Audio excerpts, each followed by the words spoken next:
നമസ്കാരം. ന്യൂസ് നൈറ്റിലേക്ക് സ്വാഗതം. വയനാട്ടിൽ രാഹുൽ ഗാന്ധി മത്സരിക്കുന്നത് സംബന്ധിച്ച തീരുമാനം ഉടൻ ഉണ്ടാകുമെന്ന് AICC general secretary KC Venugopal അറിയിച്ചു. തീരുമാനം വൈകുന്നത് UDFന്റെ വിജയസാധ്യതയെ ബാധിക്കുമെന്ന് മുസ്ലിം ലീഗ് സംസ്ഥാന അധ്യക്ഷൻ പാണക്കാട് ഹൈദരലി തങ്ങൾ AICC നേതൃത്വത്തെ ധരിപ്പിച്ചിട്ടുണ്ട്. തീരുമാനം ഇന്നോ നാളെയോ ഉണ്ടാകുമെന്നാണ് AICC നൽകുന്ന സൂചന. വയനാട്ടിലെ UDF സ്ഥാനാർത്ഥി നിർണയം വൈകുന്നത് വിജയസാധ്യതയെ ബാധിക്കുമെന്ന് മുസ്ലിം ലീഗ് സംസ്ഥാന പ്രസിഡന്റ് പാണക്കാട് ഹൈദരലി ശിഹാബ് തങ്ങൾ കോൺഗ്രസ് നേതൃത്വത്തെ അറിയിച്ചു. KPCC AICC നേതൃത്വത്തെ ഫോണിൽ വിളിച്ചാണ് പ്രഖ്യാപിക്കുന്നതിലുള്ള അതൃപ്തി അറിയിച്ചത്. തങ്ങൾ നേരിട്ട് AICC നേതാക്കന്മാരെയും അതുപോലെ തന്നെ KPCC നേതാക്കന്മാരോടൊക്കെ തീരുമാനം വേഗം ഉണ്ടാകുന്നതാണ് നല്ലത് എന്ന് അറിയിച്ചിട്ടുണ്ട്. രാഹുൽ ഗാന്ധിയുടെ വയനാട്ടിലെ സ്ഥാനാർത്ഥിത്വം സംബന്ധിച്ച് ഉടൻ തീരുമാനമുണ്ടാകുമെന്ന് AICC general secretary KC Venugopal അറിയിച്ചു. രാഹുൽ തന്നെ ഇക്കാര്യം PTA അഭിമുഖത്തിൽ പറഞ്ഞിട്ടുണ്ട്. അല്ല, ഞാൻ പറഞ്ഞില്ല, ദക്ഷിണേന്ത്യയിലെ സീറ്റ് എന്ന് പറഞ്ഞ ഇക്കാര്യത്തിൽ കോൺഗ്രസ് പ്രസിഡന്റ് തീരുമാനം വളരെ വൈകാതെ ഉണ്ടാകും. കാരണം കേരളത്തിലെ കോൺഗ്രസിന്റെയും UDFന്റെയും പ്രവർത്തകരുടെ പൊതുവായ വികാരം പാർട്ടി പ്രസിഡന്റിനെ അറിയിച്ചിട്ടുണ്ട്. അദ്ദേഹം തന്നെ ഇന്ന് പറഞ്ഞിട്ടുണ്ട് ഈ കാര്യത്തിൽ ഉടനടി തീരുമാനമുണ്ടാകും, വൈകാതെ തീരുമാനമുണ്ടാകും, ആശയക്കുഴപ്പങ്ങൾ പരിഹരിക്കപ്പെടും എന്ന് തന്നെയാണ് വയനാട് സ്ഥാനാർത്ഥി പ്രഖ്യാപനം കഴിഞ്ഞാലുടൻ ചില നേതാക്കളുടെ യഥാർത്ഥ മുഖം ജനങ്ങൾക്ക് മുന്നിൽ തുറന്നു കാട്ടുമെന്ന് KPCC പ്രസിഡന്റ് മുല്ലപ്പള്ളി രാമചന്ദ്രൻ പറഞ്ഞു. സംസ്ഥാനത്ത് LDF 0 സീറ്റിലെത്തുമെന്നും മുല്ലപ്പള്ളി പറഞ്ഞു. Reporter, news desk. വിഷയത്തിൽ നമ്മോടൊപ്പം അഡ്വക്കേറ്റ് PM സുരേഷ് ബാബു കോൺഗ്രസ് നേതാവ്, KN ഗോപിനാഥ് CPM നേതാവ് തുടങ്ങിയവരാണ് വിവിധ സ്റ്റുഡിയോകളിൽ. ആദ്യം PM സുരേഷ് ബാബു, മുസ്ലിം ലീഗിന്റെ അതൃപ്തി അവർ പരസ്യമായി പ്രകടിപ്പിച്ചു കഴിഞ്ഞല്ലോ. രാഹുൽ ഗാന്ധിയുടെ തീരുമാനം ഉടൻ ഉണ്ടാകുമെന്ന് കോൺഗ്രസ് നേതാക്കളെല്ലാം ആവർത്തിക്കുകയും ചെയ്യുന്നുണ്ട്. പക്ഷേ നമുക്കിപ്പോൾ ലഭ്യമാകുന്ന വിവരം, വയനാട്ടിലെ ഘടകകക്ഷികൾ തെരഞ്ഞെടുപ്പ് പ്രവർത്തനം അവസാനിപ്പിക്കുകയും ഇനിയിപ്പോൾ സ്ഥാനാർത്ഥി വന്നതിന് ശേഷം തെരഞ്ഞെടുപ്പ് പ്രവർത്തനങ്ങൾ പുനരാരംഭിക്കാം എന്നുള്ള നില അവർ സ്വീകരിക്കുകയും ചെയ്തു എന്നാണ്. ഇത് UDFന്റെ സാധ്യതകളെ ആകെ ബാധിക്കും എന്നല്ലേ മനസ്സിലാക്കേണ്ടത്?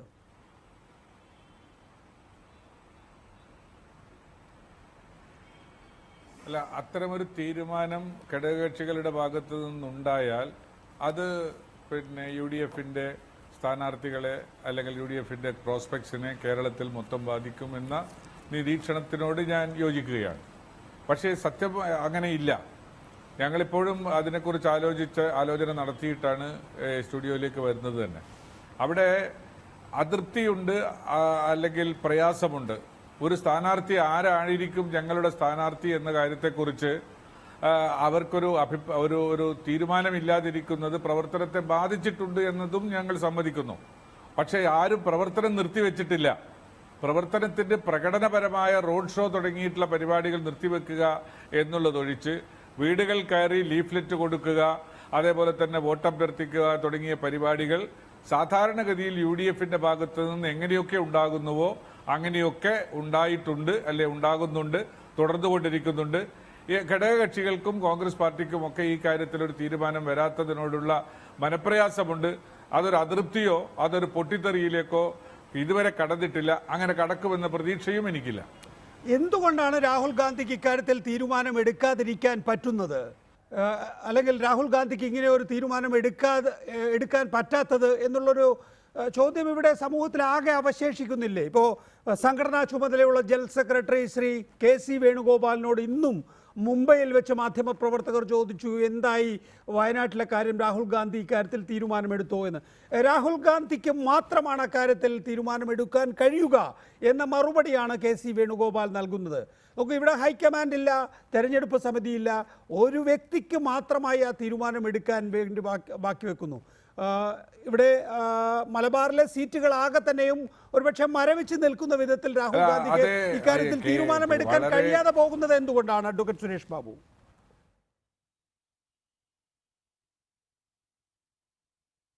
എന്നേക്കാൾ വലിയ ഉയർന്ന സ്ഥാനത്തിരിക്കുന്ന ശ്രീമാൻ KC വേണുഗോപാലിന്റെ നിരീക്ഷണം നമ്മളെല്ലാം കേട്ടതാണ്, കണ്ടതാണ്. ശ്രീ നികേഷ് അത് ആവർത്തിക്കുകയും ചെയ്തതാണ്. അദ്ദേഹം പോലും എന്താണ് അദ്ദേഹത്തിന്റെ തീരുമാനത്തിന്റെ വൈകല്യന് കാരണമെന്നത് നമ്മളോട് പറഞ്ഞിട്ടില്ല, ജനങ്ങളോട് പറഞ്ഞിട്ടില്ല. അപ്പോൾ എനിക്കത് പറയാൻ എങ്ങനെയാണ് കഴിയുക? പിന്നെ കോൺഗ്രസ് പാർട്ടിക്ക് അതിന്റെ സംവിധാനങ്ങളൊക്കെ ഉണ്ട്. ഏത് സംവിധാനമാണ് തീരുമാനമെടുക്കേണ്ടത് എന്നുള്ളത്. ഈ കാര്യത്തിൽ ശ്രീ രാഹുൽ ഗാന്ധിയുടെ 2ാം സീറ്റിനെ കുറിച്ച്, രാഹുൽ ഗാന്ധി അമേഠിയിൽ മത്സരിക്കുമെന്ന് ആദ്യം പുറത്തിറക്കിയ 10-12 സീറ്റുകളിൽ ആദ്യത്തെ ലിസ്റ്റിൽപ്പെട്ട ആളാണ് രാഹുൽ ഗാന്ധി. അത് അവിടെ നടക്കുന്നുണ്ട്. അവിടുത്തെ പ്രവർത്തനവും നടക്കുന്നുണ്ട്, അവിടെ മത്സരിക്കുന്നുമുണ്ട്. രണ്ടാമതൊരു സീറ്റിലൂടെ മത്സരിക്കണമെന്ന് കുറേ സംസ്ഥാനങ്ങൾ ആവശ്യപ്പെട്ടപ്പോൾ അതിൻ്റെ കാര്യത്തിൽ ഒന്നുകിൽ മത്സരിക്കണമോ അതല്ല മത്സരിക്കാനാണ് തീരുമാനമെങ്കിൽ അത് ഏത് സംസ്ഥാനത്തിൽ വേണം തുടങ്ങിയ കാര്യങ്ങൾ തീരുമാനിക്കാൻ കോൺഗ്രസിന്റെ ഏറ്റവും ഉയർന്ന കോർ കമ്മിറ്റി ശ്രീ രാഹുൽ ഗാന്ധിയുടെ ഓപ്ഷന് വിട്ടിരിക്കുകയാണ്. അദ്ദേഹം കോൺഗ്രസ് പ്രസിഡന്റ് കൂടിയാണ്. അതുകൊണ്ട് അദ്ദേഹം എല്ലാ പെർമ്യൂട്ടേഷൻസ് കോമ്പിനേഷൻസ് എല്ലാം നോക്കി ഏതാണ് പാർട്ടിക്ക് യുക്തിസഹമെന്ന് മനസ്സിലാക്കിയ ഒരു തീരുമാനമെടുക്കണം എന്ന് അദ്ദേഹത്തോട് അഭ്യർത്ഥിച്ച് അദ്ദേഹം ആ തീരുമാനമെടുക്കാൻ സാവകാശം ചോദിച്ചു. അത് ഒരു തരത്തിലും സാങ്കേതികമായ ബുദ്ധിമുട്ട് വരാത്ത സമയത്തും സ്ഥലത്തും വെച്ചൊരു തീരുമാനമുണ്ടാകും എന്ന് തന്നെയാണ് കോൺഗ്രസ് പ്രവർത്തകരുടെയും UDF പ്രവർത്തകന്മാരുടെയും ഉത്തർപ്രദേശിൽ നിന്നുള്ള ഒരു പ്രാദേശിക ദിനപത്രത്തിന് രാഹുൽ ഗാന്ധി നൽകിയ അഭിമുഖത്തിൽ അദ്ദേഹം ദക്ഷിണേന്ത്യയിലെ സ്ഥാനാർത്ഥിത്വം ന്യായമാണ് എന്ന അവകാശവാദമാണ് ഉന്നയിക്കുന്നത്. അതിന് ഐഡിയോളജിക്കലായിട്ടുള്ളൊരു പ്ലാറ്റ്ഫോമും രാഹുൽ ഗാന്ധി നിശ്ചയിച്ചിട്ടുണ്ട്. നരേന്ദ്രമോദി ദക്ഷിണേന്ത്യയിലെ ഭാഷയെയും സംസ്കാരത്തെയും തകർക്കുന്നു. നരേന്ദ്രമോദി തന്നെയാണ് താൻ ദക്ഷിണേന്ത്യയിൽ മത്സരിക്കുന്നതിനുള്ള ഉത്തരവാദി എന്നും ആ അഭിമുഖത്തിൽ എഴുതി ചേർക്കുന്നു. നോക്കൂ, അങ്ങനെ ഒരു മത്സരമാണ് രാഹുൽ ഗാന്ധി ഉദ്ദേശിക്കുന്നത് എങ്കിൽ അത് BJPക്കെതിരായിട്ടല്ലേ വേണ്ടത്? ഇപ്പോൾ ദക്ഷിണേന്ത്യയിലെ 2 മണ്ഡലങ്ങളാണ് പ്രധാനമായും രാഹുൽ ഗാന്ധി പരിഗണിക്കുന്നതായി മാധ്യമങ്ങളിൽ കാണുന്നത്. ഒന്ന് വയനാട്, 2 കർണാടകത്തിലെ ബിദാറിലാണെങ്കിൽ BJP നേരിട്ട് ഏറ്റുമുട്ടുന്ന ലോക്സഭാ സീറ്റാണ്. പക്ഷേ വയനാടാണെങ്കിൽ അവിടെ ഇടതുപക്ഷ ജനാധിപത്യ മുന്നണിയാണ്. അപ്പോൾ ഐഡിയോളജി പരിശോധിക്കുമ്പോൾ നമ്മൾ കർണാടകത്തിലേക്ക് രാഹുൽ ഗാന്ധി പോകും എന്നുള്ള അനുമാനത്തിലല്ലേ എത്തേണ്ടത്?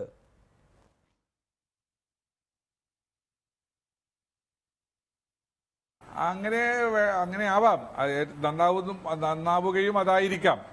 പക്ഷേ ഇടതുപക്ഷത്തിന്റെ ഒരു രാഷ്ട്രീയ സൈക്യത്തിന് വേണ്ടി കോൺഗ്രസ് തന്നെ എല്ലായ്പ്പോഴും വിട്ടുവീഴ്ച ചെയ്തോളണമെന്ന് ആരും വാശി പിടിക്കേണ്ടുന്നൊരു കാര്യമില്ലല്ലോ. രാഹുൽ ഗാന്ധി ഇന്ത്യ രാജ്യത്തിന്റെ ഒരു നല്ല നേതൃത്വത്തിലേക്ക് അല്ലെങ്കിൽ ഒരു പൊതുവെ ജനങ്ങൾ അംഗീകരിക്കുന്ന പ്രതലത്തിലേക്ക് അദ്ദേഹം വന്നു കഴിഞ്ഞു. നേരത്തെ അദ്ദേഹത്തിനെ കുറിച്ച് പലരും പപ്പു എന്നൊക്കെ വിളിച്ച് ആക്ഷേപിച്ചിട്ടുള്ള സാഹചര്യത്തിൽ നിന്നും മാറി അദ്ദേഹം ഉയർന്ന ഒരു സ്റ്റേറ്റ്മെന്റ്ഷിപ്പ് അദ്ദേഹം കാണിച്ചുകൊണ്ടിരിക്കുകയാണ്. അങ്ങനെ ഇരിക്കുമ്പോൾ ഒരു പാർലമെന്റ് സീറ്റിലേക്ക് അദ്ദേഹം കേരളത്തിൽ നിന്നാണ് മത്സരിക്കുന്നതെങ്കിൽ ഇടതുപക്ഷത്തിന്റെ വിശാലമായ BJP വിരുദ്ധ സമീപനമുണ്ടെങ്കിൽ അത്തരമൊരാളെ പറഞ്ഞയക്കുന്നതിന് ഞങ്ങളുടെ സ്ഥാനാർത്ഥിയെ പിൻവലിക്കുന്നു എന്ന് പറയുക കൂടി അഭികാമ്യമായിട്ടുള്ളൊരു കാര്യമല്ലേ? എനിക്കങ്ങനെ ഒരു അഭ്യർത്ഥനയില്ല, ഞാനൊരു അഭ്യർത്ഥന വെക്കുന്നില്ല, കേരളത്തിലെ UDFും അങ്ങനെ അഭ്യർത്ഥന വെക്കുന്നില്ല. ഞങ്ങൾക്ക് അത്തരം യാതൊരുവിധ വേവലാതിയും അവിടെ ഇടതുപക്ഷം മത്സരിക്കുന്നതിൽ കൊണ്ട് രാഹുൽ ഗാന്ധിയാണ് ഞങ്ങളുടെ സ്ഥാനാർത്ഥിയെങ്കിൽ വിജയപ്രതീക്ഷയിൽ ഞങ്ങൾക്ക് ഒരു സംശയവും ആശങ്കയുമില്ല. പക്ഷെ എന്നാലും ഞാൻ വീണ്ടും ആവർത്തിക്കുന്നു, ഇത്തരമൊരു സാഹചര്യത്തിൽ വിശാല മതേതര സഖ്യത്തിനു വേണ്ടി ഞങ്ങളൊരു സ്ഥാനാർത്ഥിയെ ഞങ്ങൾ മത്സരിപ്പിക്കുന്നില്ല എന്ന് പറയാനുള്ള ഒരു വിശാലത ഇടതുപക്ഷത്തിനും ആകാമല്ലോ. VV രാജേഷ് BJP വക്താവ് ടെലിഫോൺ ലൈനുണ്ട്. ശ്രീ VV രാജേഷ്, 2 കാര്യങ്ങൾ. ഒന്ന്, കോൺഗ്രസിൻ്റെ വയനാട് സ്ഥാനാർത്ഥിത്വം വൈകുന്നു. അത് സ്വാഭാവികമായും ഒരു കോൺഗ്രസിനെ എതിർക്കുന്ന ഒരു രാഷ്ട്രീയ പാർട്ടി എന്നുള്ള നിലയിൽ ഇടതുപക്ഷത്തോടൊപ്പം തന്നെ നിങ്ങൾക്കും ആഹ്ലാദകരമായ വാർത്തയായിരിക്കണം. 2, രാഹുൽ ഗാന്ധി വയനാട്ടിൽ മത്സരിക്കാൻ ഒരുങ്ങുന്നു എന്നുള്ള സൂചനയാണ് ഇന്നലെ ഉത്തർപ്രദേശിലുള്ള ഒരു പ്രാദേശിക ദിനപത്രത്തിനും PTIക്കും നൽകിയ അഭിമുഖത്തിൽ അദ്ദേഹം തന്നെ വെളിപ്പെടുത്തിയിട്ടുള്ളത്. BJP ഈ 2 സാഹചര്യങ്ങളെ എങ്ങനെ നോക്കിക്കാണുന്നു? നിങ്ങൾക്ക് സന്തോഷമാണോ, അതോ രാഹുൽ ഗാന്ധിയെ പോലെ ഒരു മുതിർന്ന നേതാവ് കേരളത്തിലെ വയനാട്ടിൽ വന്ന് മത്സരിക്കുന്നത് വലിയ വെല്ലുവിളിയായി BJP കാണുകയാണോ? നികേഷ്, സ്ഥാനാർത്ഥിത്വം വൈകുന്നതിൽ BJP സന്തോഷിക്കുന്നു എന്നുള്ള വ്യാഖ്യാനം എനിക്ക് യോജിക്കാൻ സാധിക്കുന്നില്ല. കാരണം എത്രയും പെട്ടെന്ന് കല്ലും നെല്ലും തിരിഞ്ഞ് സ്ഥാനാർത്ഥി ആരാണ് വരണം എന്നാണ് ഞങ്ങൾ ആഗ്രഹിക്കുന്നത്. കാരണം അത്രയും നേരത്തെ NDAക്ക് സ്ഥാനാർത്ഥിയെ പ്രഖ്യാപിച്ച് പ്രചരണം ശക്തമാക്കാൻ സാധിക്കും. ഇവിടെ ഞങ്ങൾ മനസ്സിലാക്കുന്നത് ഇടതുപക്ഷത്തിന്റെ പ്രത്യേകിച്ചും CPMന്റെ ഇടപെടലാണ്, AICCയിൽ CPMന്റെ സമ്മർദ്ദമാണ് രാഹുലിന്റെ സ്ഥാനാർത്ഥിത്വം വൈകാൻ കാരണം എന്നാണ് ഞങ്ങളൊക്കെ മനസ്സിലാക്കുന്നത്. കാരണം നാളെ ഇതുവരെ കണ്ടിട്ടില്ലാത്ത തരത്തിൽ പിണറായി വിജയൻ ബാക്ക് ഫുട്ടിലേക്ക് പോകുന്ന ഒരു കാഴ്ച നമ്മൾ കണ്ടു. രാഹുൽ വയനാട്ടിൽ സ്ഥാനാർത്ഥിയാകും എന്ന് പറഞ്ഞപ്പോഴേക്കും CPM രാഹുലിനെതിരെ ഒരു വലിയൊരു ഫൈറ്റിന് തയ്യാറാകാത്ത ഒരു ശരീരഭാഷയാണ് കോടിയേരി ബാലകൃഷ്ണന്റെയും പിണറായി വിജയന്റെയും മുഖത്ത് നിന്ന് നമുക്ക് വായിച്ചെടുക്കാൻ സാധിച്ചത്. അതിനുശേഷം അന്തർധാരകൾ ശക്തമായി എന്നാണ് മനസ്സിലാകുന്നത്. അതുകൊണ്ട് തന്നെയാണ് AICC മടിച്ചു നിൽക്കുന്നത്. പക്ഷെ അവർക്ക് പകരം സെലക്ട് ചെയ്യാൻ പോകുന്ന ബീദർ മണ്ഡലത്തിന്റെ പേരാണ് വരുന്നത്. പക്ഷെ ബീദറിൽ 92,000 വോട്ടിന് കഴിഞ്ഞ തവണ BJP വിജയിച്ച സീറ്റാണ്. അതുകൊണ്ട് തന്നെ രാഹുൽ ഇപ്പോൾ തൃശങ്കൂലാണ്. തൃശങ്കൂൽ ഇപ്പോൾ തന്നെ നിൽക്കുന്ന ഒരു വ്യക്തിയെയാണ് പ്രധാനമന്ത്രി സ്ഥാനാർത്ഥിയായി ഉയർത്തിക്കാട്ടുന്നതെങ്കിൽ UPAയുടെ അവസ്ഥ എന്താകും? മറ്റൊന്ന്, രാഹുൽ വയനാട്ടിൽ വന്നാൽ CPM ഇപ്പോൾ ഉള്ള അവസ്ഥ കൂടി കൂടുതൽ ദുർബലമാകും. കാരണം അവരുടെ പ്രധാനമന്ത്രി സ്ഥാനാർത്ഥിക്കെതിരെ തന്നെ അവർക്ക് വോട്ട് ചെയ്യേണ്ട സാഹചര്യം ഉണ്ടാകും. അതിനേക്കാൾ നല്ലത് സുനീറിനെ പിൻവലിച്ച് കോൺഗ്രസിന് ഐക്യദാർഢ്യം പ്രഖ്യാപിക്കുക എന്നുള്ളതാണ്. അപ്പോൾ ഭാവിയിൽ ഉണ്ടാകേണ്ട ഒരു രാഷ്ട്രീയ ചിത്രം കൂടി വ്യക്തമാകും. NDAയും UPAയും തമ്മിലുള്ള ഒരു ഡയറക്റ്റ് ഫൈറ്റ്, ആ ഒരു പോളറൈസേഷന് വേണ്ടി കേരളം കാത്തിരിക്കുകയാണ്. ഞങ്ങൾ അതിൽ നല്ല കോൺഫിഡൻസിലാണ്. പക്ഷേ രാഹുൽ ഗാന്ധി കഴിഞ്ഞ ദിവസം ഇതിനൊരു ഐഡിയോളജിക്കൽ പ്ലാറ്റ്ഫോം നിശ്ചയിച്ചിട്ടുണ്ടായിരുന്നു. നരേന്ദ്രമോദി സർക്കാർ ദക്ഷിണേന്ത്യയിലെ ഭാഷയെയും സംസ്കാരത്തെയും തകർക്കാൻ ശ്രമിക്കുന്നു, അതുകൊണ്ടാണ് ഞാൻ ദക്ഷിണേന്ത്യയിലേക്ക് പോകാൻ ഉദ്ദേശിക്കുന്നത്, അതുകൊണ്ട് തന്നെ അത് ആ ദക്ഷിണേന്ത്യയിലെ കോൺഗ്രസിൻ്റെ വിവിധ PCCകളുടെ ആവശ്യം ന്യായമാണ് എന്ന അവകാശവാദവും രാഹുൽ ഗാന്ധി ഉയർത്തുന്നുണ്ട്. അപ്പോൾ സ്വാഭാവികമായും BJPക്കെതിരായിട്ടുള്ള പോരാട്ടമായിട്ടാണ് ദക്ഷിണേന്ത്യയിലെ, അത് ബിദാറിലാണെങ്കിലും വയനാട്ടിലാണെങ്കിലും രാഹുൽ ഗാന്ധി പ്രൊജക്റ്റ് ചെയ്യുക എന്നുള്ളതാണ്. അവിടെ ഒരു PP സുനീർ ഉണ്ട്, ഒരു ഇടതുപക്ഷ ജനാധിപത്യ മുന്നണി സ്ഥാനാർത്ഥിയുണ്ട്. അങ്ങനെ ഇപ്പോൾ ഉത്തരേന്ത്യയിലെ എല്ലായിടത്തും പരിശോധിച്ചാൽ അവിടെ ഇവിടെയൊക്കെ ഈ പറയുന്ന രീതിയിൽ ഇടതുപക്ഷത്തിൻ്റെ സ്ഥാനാർത്ഥി ഉണ്ടല്ലോ. പക്ഷേ BJPക്കെതിരെ 2019 ലോക്സഭാ തെരഞ്ഞെടുപ്പിൽ മത്സരിച്ച് ജയിക്കുക എന്നുള്ളത് പൊതുവായ അർത്ഥത്തിൽ BJPക്കെതിരായ പോരാട്ടമായി തന്നെയാണ് കണക്കാക്കുന്നത്. അപ്പോൾ BJPയെ സംബന്ധിച്ചിടത്തോളം ശരിയാണ്, ഇപ്പോൾ BDJSന് ആ സീറ്റ് നൽകിയിരിക്കുകയാണ്. BJP അത് ഏറ്റെടുക്കുകയും പ്രമുഖനായ അല്ലെങ്കിൽ പ്രമുഖയായ സ്ഥാനാർത്ഥിയെ അവിടെ കൊണ്ടുവരികയും ചെയ്യും എന്നുള്ള കാര്യത്തിൽ തർക്കമില്ലല്ലോ ശ്രീ VV രാജേഷ്. അങ്ങനെയാണ് എങ്കിൽ അത് BJPക്ക് സംഘടനാപരമായി ഗുണം ചെയ്യുക. കാരണം ദേശീയ തലത്തിലുള്ള ഒരു നേതാവിനെ വയനാട്ടിൽ കൊണ്ടുവന്ന് മത്സരിപ്പിക്കുക, അല്ലെങ്കിൽ ബിദാറിലാണെങ്കിൽ അവിടെയുള്ള ഏറ്റവും പ്രമുഖനായ നേതാവിനെ മത്സരിപ്പിക്കുക. നമുക്കിപ്പോൾ ബിദാർ തൽക്കാലം മാറ്റിവെക്കാം. വയനാട്ടിലെ കാര്യം എത്ര എടുത്താൽ അവിടെ ഒരു പ്രമുഖനായിട്ടുള്ള സ്ഥാനാർത്ഥിയെ രാഹുൽ ഗാന്ധിക്കെതിരെ മത്സരിക്കുമ്പോൾ BJPയുടെ ഇവിടുത്തെ ഒരു ഫോർച്യൂണിൽ വലിയ മാറ്റം ഉണ്ടാകുമെന്നുള്ള പ്രതീക്ഷ BJPയെ സംബന്ധിച്ചിടത്തോളം ഉണ്ടോ? അല്ല, രാഹുൽ കേരളത്തിൽ മത്സരിച്ചാൽ ഏറ്റവും ഗുണമുണ്ടാകുന്നത് BJPക്കാണ് എന്ന് മുതിർന്ന മാധ്യമപ്രവർത്തകനായ അങ്ങേക്ക് ഏറ്റവും നല്ലതായിട്ട് അറിയാവുന്ന കാര്യമാണ്, എനിക്കും അറിയാവുന്ന കാര്യമാണ്. ഇവിടെ അങ്ങ് നേരത്തെ പറഞ്ഞ വളരെ റെലവൻ്റ് ആയിട്ടുള്ള പോയിന്റ് ഉണ്ട്. തെക്കേ ഇന്ത്യയിലെ ഭാഷ നരേന്ദ്രമോദി നശിപ്പിക്കാൻ പോകുന്നു എന്ന് പറഞ്ഞുകൊണ്ട് രാഹുൽ ഗാന്ധി വരുമെന്ന് പറയുമ്പോൾ രാഹുലിന് അങ്ങനെയല്ലേ നികേഷെ പറയാൻ പറ്റുള്ളൂ? സ്മൃതി ഇറാനിയുടെ മുൻപിൽ ഞാൻ പരാജയപ്പെടും, ഹിന്ദി ഹൃദയഭൂമിയിൽ ഞങ്ങൾക്ക് സേഫ് ആയിട്ടുള്ള ഒരു സീറ്റുമില്ല എന്ന് പറഞ്ഞുകൊണ്ട് രാഹുലിന് ഇങ്ങോട്ട് വരാൻ സാധിക്കില്ലല്ലോ. അതുകൊണ്ട് തന്നെ ഒരു പ്രാദേശിക വികാരം ഇളക്കിവിടാനുണ്ട്. അതായത് ദേശീയതയുടെ പേരിൽ രാജ്യത്ത് രൂപം കൊണ്ട പ്രസ്ഥാനത്തിന്റെ അഖിലേന്ത്യാ അധ്യക്ഷൻ പ്രാദേശിക വികാരം ഉണർത്തി വിട്ടുകൊണ്ട് ഒരു സീറ്റിൽ മത്സരിക്കാൻ വേണ്ടി ജയിക്കാൻ വേണ്ടി പ്രാദേശിക വികാരം ഉണർത്തിവിടുന്ന വളരെ ബാലിശമായ കാഴ്ചയാണ് ഈ അദ്ദേഹത്തിന്റെ ഈ നിലപാടിൽ വ്യക്തമായിട്ടുള്ളത്. വളരെ പ്രധാനപ്പെട്ടതാണ്. പ്രാദേശിക വികാരം തുടക്കം മുതൽ ഉയർത്തിവിടുന്നു എന്നുള്ള ഒരു തോന്നൽ അതിൽ നിന്നുണ്ടാകുന്നു. അത് താങ്കൾക്ക് അത് കൃത്യമായി കൗണ്ടർ ചെയ്യാൻ കഴിയണം, അല്ലെങ്കിൽ കഴിഞ്ഞു എന്ന് വിലയിരുത്തുന്നു. ശ്രീ VV രാജേഷ് ദയവായി തുടരുക. അഡ്വക്കേറ്റ് സുരേഷ് ബാബു, ഇതാണ് രാജേഷ് ചൂണ്ടിക്കാണിക്കുന്ന രണ്ട് വസ്തുതകൾ. ഒന്ന്, ഞാൻ അമേഠിയിൽ വലിയ നിലയിൽ വെല്ലുവിളി നേരിടുന്നു, തോൽക്കാൻ പോകുന്നു എന്ന് പറയുന്നില്ല, അതുകൊണ്ട് താങ്കൾ അതിനെ തുടക്കം മുതലേ എതിർക്കേണ്ട. വലിയ നിലയിൽ വെല്ലുവിളി നേരിടുന്നത് കൊണ്ട് എനിക്ക് വയനാട്ടിൽ കോൺഗ്രസിൻ്റെ ഒരു ഉറച്ച സീറ്റ് തേടി വരേണ്ടതുണ്ട് എന്ന് പറയുന്നതിന് പകരം ഇവിടുത്തെ സംസ്കാരവും ഭാഷയെയും ഒക്കെ തന്നെയും നരേന്ദ്രമോദി ആക്രമിക്കുന്നു എന്ന് പറയുന്ന ഒരു ഐഡിയോളജിക്കൽ സെറ്റപ്പിലേക്ക് രാഹുൽ ഗാന്ധി എത്തിച്ചേരേണ്ടി വരുന്നു. അതാണ് VV രാജേഷ് ചൂണ്ടിക്കാണിക്കുന്നത്. പ്രാദേശിക വികാരം ഉയർത്തിവിട്ടുകൊണ്ടാണ്, അതും വരുമ്പോൾ തന്നെ പ്രാദേശിക വികാരം ഉയർത്തിവിട്ടുകൊണ്ടാണ് എന്നുള്ളതാണ്. അപ്പോൾ ആ നിലയിൽ വലിയ നിലയിൽ രാഹുൽ ഗാന്ധി പ്രതിരോധിക്കപ്പെടും. സ്ഥാനാർത്ഥിയെ കൊണ്ട് മാത്രമല്ല, അതിനപ്പുറത്തേക്ക് പ്രാദേശിക വികാരം ഉയർത്തിവിടുന്നു എന്നുള്ള ഒന്നാമത്തെ പോയിന്റ്. രണ്ടാമത്തെ പോയിന്റ്, ഇതൊരു ന്യൂനപക്ഷ ഭൂരിപക്ഷ മേഖലയാണ് എന്നുള്ള നിലയിൽ. അത് കഴിഞ്ഞ ദിവസം CPMന്റെ സംസ്ഥാന സെക്രട്ടറി ശ്രീ കോടിയേരി ബാലകൃഷ്ണൻ തന്നെ പറഞ്ഞു, SDP-യുടെയും ജമാഅത്തെ ഇസ്ലാമിയുടെയും സ്ഥാനാർത്ഥിയായിട്ടാണ് രാഹുൽ ഗാന്ധി വയനാട്ടിൽ മത്സരിക്കാൻ ഒരുങ്ങുന്നത് എന്ന്. അതിന് BJP-ക്കാരുടെ കൈ കിട്ടിക്കഴിഞ്ഞാൽ പറയും പാകിസ്ഥാൻ നിർദ്ദേശിച്ച സീറ്റിലേക്കാണ് രാഹുൽ ഗാന്ധി വരാൻ പോകുന്നത്. ഇങ്ങനെയൊക്കെയുള്ള അപകടം നിങ്ങൾ യഥാർത്ഥത്തിൽ തിരിച്ചറിയുന്നുണ്ടോ? BJP-ക്ക് വലിയ പ്ലാറ്റ്ഫോം ഉയർത്തി കൊടുക്കുക എന്നുള്ളതാണോ കോൺഗ്രസിന്റെ ലക്ഷ്യം?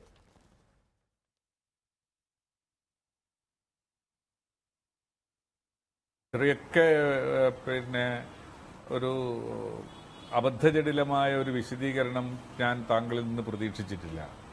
കാരണം കോടിയേരി ബാലകൃഷ്ണന്റെ പ്രസ്താവന ഏതെങ്കിലും ജനങ്ങൾ കേരളത്തിൽ മുഖവിലക്കെടുക്കുന്നുണ്ടോ എന്ന് ഞാൻ എത്ര ആലോചിച്ചിട്ടും, ഞാൻ എത്ര സാധാരണ പ്രവർത്തകന്മാരുമായി ബന്ധപ്പെട്ടപ്പോഴും എനിക്ക് അർഹിക്കുന്ന അവജ്ഞയോടെ അത് തള്ളിക്കളയപ്പെട്ടിട്ടുണ്ട് എന്നുള്ളതാണ് പ്രശ്നം. പറയാണ് കേരളത്തിൽ ചർച്ചയാകുന്ന കാര്യമല്ല ഞാൻ പറയുന്നത്. ഇത് ഉത്തരേന്ത്യയിൽ ഏത് നിലയിൽ ചർച്ചയാകും, ഇന്ത്യ ആകെ ഏത് നിലയിൽ ചർച്ചയാകുമെന്നാണ്.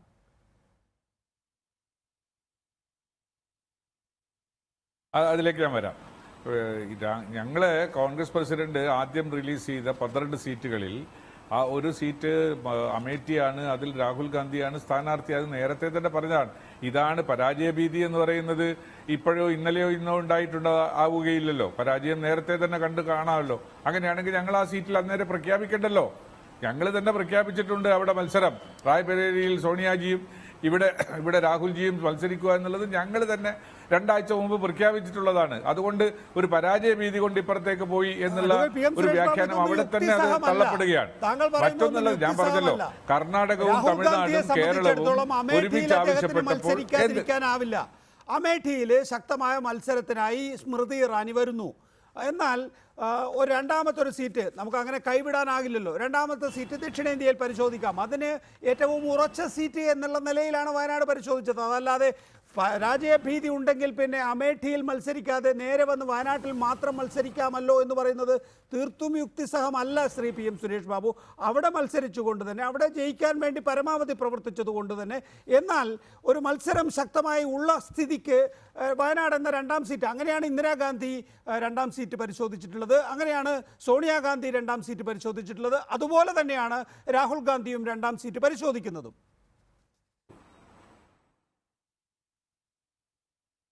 ഇവിടെ അതല്ലല്ലോ സർ കാര്യം. ഇവിടെ വ്യക്തമായ ഒരു ധാരണയുണ്ടല്ലോ.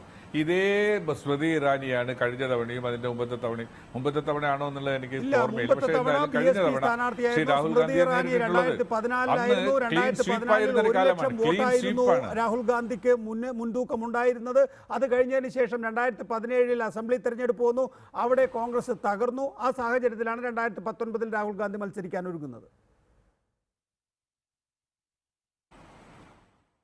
അല്ല, അതുകൊണ്ടാണ് ഞാൻ പറഞ്ഞത് 2014 ശ്രീ സ്മൃതി ഇറാനി അവിടെ മത്സരിച്ചു. 2014 പ്രത്യേകത എന്താ? കോൺഗ്രസ് തൂത്തുവാരപ്പെട്ട ഒരു തെരഞ്ഞെടുപ്പല്ലേ. എത്രയോ സീറ്റുകളിൽ നിന്ന് 100 ചില്ലാനം സീറ്റുകളിൽ നിന്ന് 44 സീറ്റിലേക്ക് ഒതുങ്ങി. അവിടെ ഈ 2 സീറ്റ് മാത്രമായി ഉത്തർപ്രദേശിൽ ചുരുക്കപ്പെട്ടു. ബാക്കി 70-71 സീറ്റോളം BJP നേടി. അങ്ങനെയുള്ള ഒരു സാഹചര്യത്തിൽ പോലും ലക്ഷത്തിന്റെ മുകളിലുള്ള വോട്ടിന് ജയിക്കാൻ ശ്രീ രാഹുൽ ഗാന്ധിക്ക് അവിടെ കഴിഞ്ഞിട്ടുണ്ടെങ്കിൽ ഇന്ന് ദേശീയ തലത്തിൽ ശ്രീ രാഹുൽ ഗാന്ധിയുടെ ഇമേജ്, അതേപോലെ തന്നെ BJPയുടെ ഭരണത്തിനോടുള്ള എതിർപ്പ്, അവിടെ മറ്റേ SP-യും BSP-യും തമ്മിൽ കൂട്ടുചേർന്നുകൊണ്ട് ഉയർത്തുന്ന വെല്ലുവിളികൾ, ഇതെല്ലാമുള്ള ഒരു സമയത്ത് ഞങ്ങൾ എന്തിനാണ് അവിടെ ഒരു പരാജയം മുൻകൂട്ടി കാണേണ്ടുന്ന ഒരു കാര്യമുള്ളത്? ഒരിക്കലും ആവശ്യമില്ലല്ലോ. അങ്ങനെ പരാജയമുണ്ട് എന്ന് BJP പറഞ്ഞു വരുത്തുകയും അതിനെ ഏറ്റുപിടിക്കാൻ ആരെങ്കിലും തയ്യാറാവുകയും ചെയ്യുന്നു എന്നുള്ളതല്ലാതെ ഞങ്ങൾക്ക് അവിടെ ഒരു പരാജയ ഭീതിയില്ല. നിരുപാധിക പിന്തുണ കോൺഗ്രസിന് നൽകിയിരുന്നു. പക്ഷേ ഇപ്പം BSPയെ നിങ്ങൾക്ക് അത്ര വിശ്വാസമില്ല.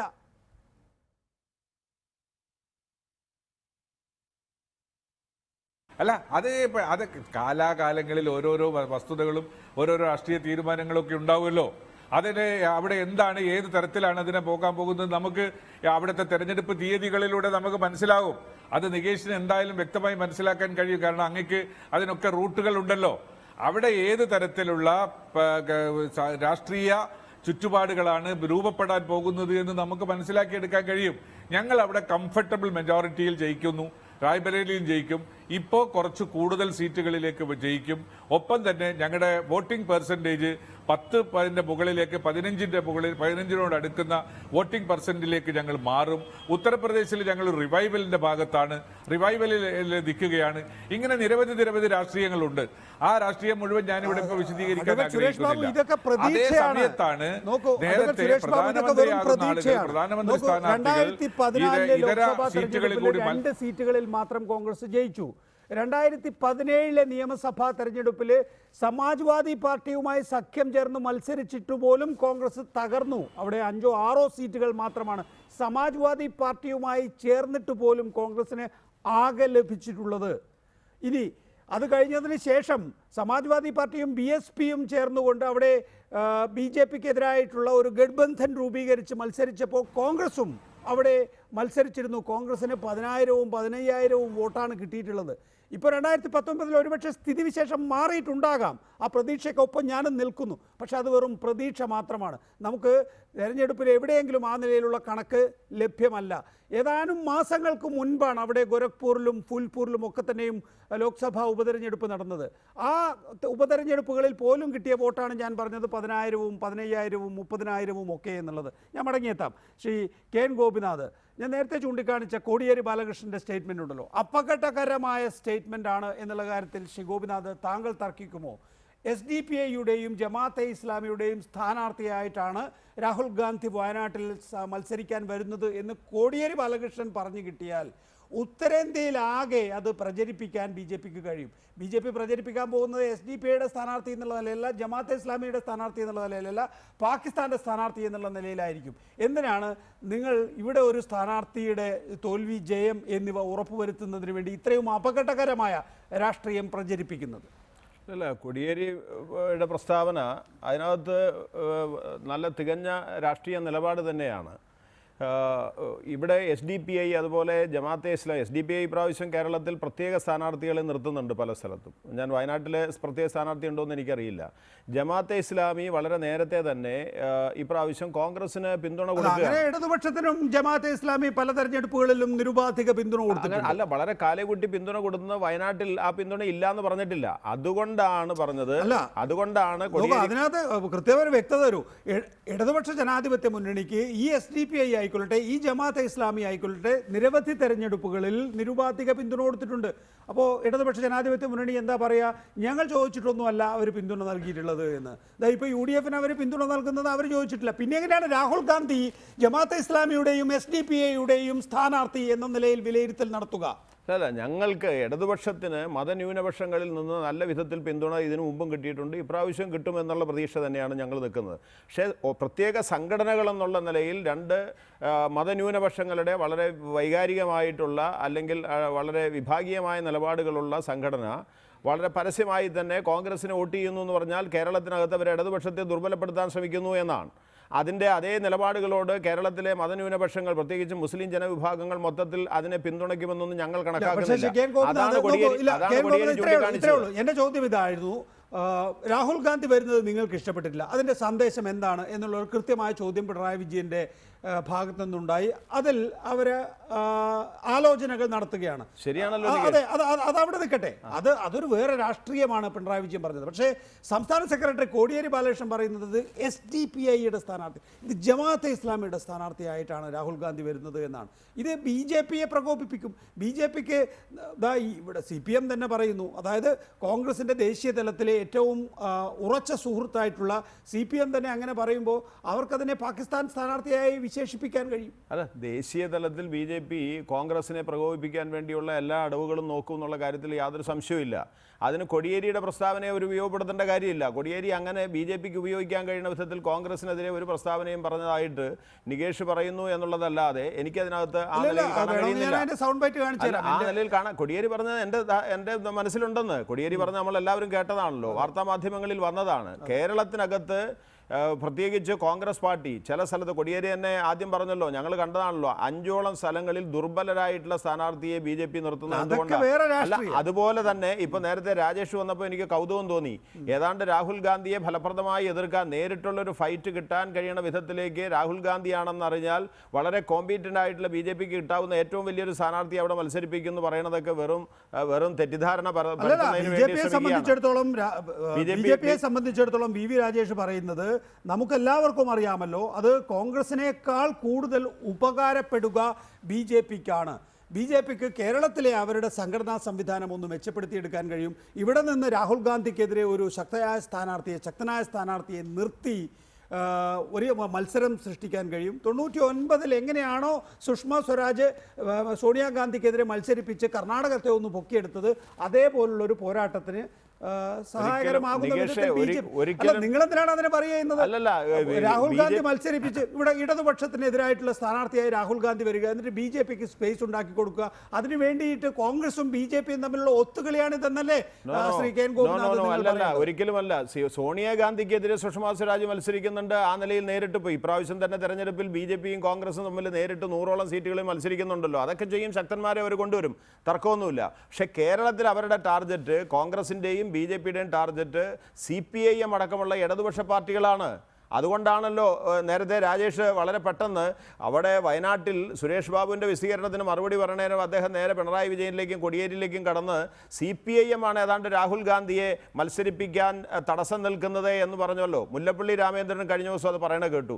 യഥാർത്ഥത്തിൽ കോൺഗ്രസ്സിന് അമേഠിയിൽ, നോർത്ത് ഇന്ത്യയിൽ ഒരു പരാജയ ഭീതി അവർ കാണുന്നുണ്ട്. അതുകൊണ്ട് കുറച്ചും കൂടി സേഫായിട്ടൊരു സീറ്റ് വേണമെന്നുള്ള അടിസ്ഥാനത്തിൽ പലതും അവർ നോക്കുകയാണ്. പക്ഷേ ആ നോക്കുന്നതിൽ കേരളം എടുക്കുന്നത്, നേരത്തെ ഞങ്ങൾ കാണിച്ച ജനങ്ങളാകെ കാണുന്ന ഒരാശങ്ക വളരെ സ്ഥിരീകരിക്കത്തക്ക വിധത്തിലാണ് കോൺഗ്രസും BJPയും ഒരേപോലെ മാർക്സിസ്റ്റ് പാർട്ടിയെ കോർണർ ചെയ്യാൻ വേണ്ടി, ഇടതുപക്ഷത്തെ കോർണർ ചെയ്യാൻ വേണ്ടി ശ്രമിക്കുന്നത്. CPM സുരേഷ് ബാബു, നേരത്തെ ശ്രീ ഗോപിനാഥ് ചൂണ്ടിക്കാണിച്ചതുപോലെ മുല്ലപ്പള്ളി രാമചന്ദ്രൻ KPCC അധ്യക്ഷൻ തന്നെ പറയുകയാണ്, ഒരു ദേശീയ പാർട്ടി അവിടെ ദില്ലിയിൽ രാഷ്ട്രീയ നാടകം കളിക്കുകയാണ്. വയനാട്ടിലെ സ്ഥാനാർത്ഥി നിർണയം പൂർത്തിയാക്കിയാൽ ഇത് ഞാൻ വെളിപ്പെടുത്തും, ചിലരുടെ തനിനിറം പുറത്തു വരും എന്നൊക്കെ. എന്താ CPM അവിടെ CPMൻ്റെ നേതാക്കൾ കോൺഗ്രസ് നേതാക്കളെ ബന്ധപ്പെടുന്നു, അല്ലെങ്കിൽ രാഹുൽ ഗാന്ധി മത്സരിക്കരുത് എന്ന് ആവശ്യപ്പെട്ടു എന്നൊക്കെ ആണെങ്കിൽ അതങ്ങ് പച്ചക്ക് പറഞ്ഞാൽ പോരെ അഡ്വക്കേറ്റ് PM സുരേഷ് ബാബു?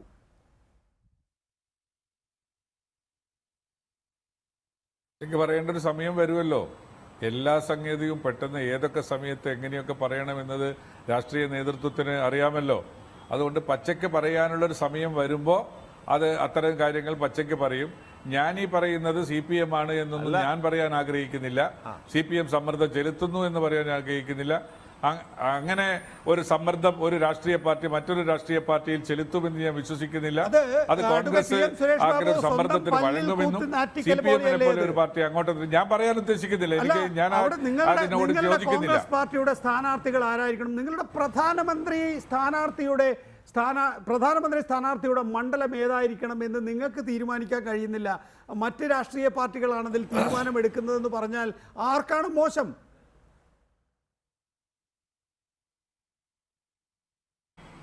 അല്ല, ഞാൻ പറഞ്ഞല്ലോ, അങ്ങനെ ഒരു പ്രധാനമന്ത്രി, ഒന്നാമത് ഇപ്പൊ ഞാൻ തമാശക്കാണെങ്കിലും കൂടി പറയാം, പ്രധാനമന്ത്രി സ്ഥാനത്തേക്ക് ഒരു മത്സരം ഇല്ലല്ലോ, ലോക്സഭയിലേക്കാണല്ലോ മത്സരം. അപ്പോ പക്ഷേ പ്രിസംപ്ഷൻസ് ആർ ദർ. അത് ഇന്നയാളായിരിക്കും, ഇന്നവരായിരിക്കും, ഇന്നവർ ജയിച്ചാൽ എന്നുള്ള പ്രിസംപ്ഷൻസ് വെച്ച് ആ പ്രിസംപ്ഷൻസ് വെച്ചുള്ള സംസാരമാണ് ശ്രീ നികേഷ് പറഞ്ഞുകൊണ്ടിരിക്കുന്നത്. ഞാനത് നിഷേധിക്കുന്നൊന്നുമില്ല. പക്ഷേ നിഷേധിച്ചു കഴിഞ്ഞിട്ട് പിന്നെ നിഷേധിക്കുന്നില്ല എന്നെങ്ങനെ പറയാം? അല്ല, അത് ഞാനത് നിഷേധിക്കുന്നില്ലല്ലോ. Presidential form of democracy election അല്ലല്ലോ നമ്മളുടേത്. അതുകൊണ്ട് അതിലെ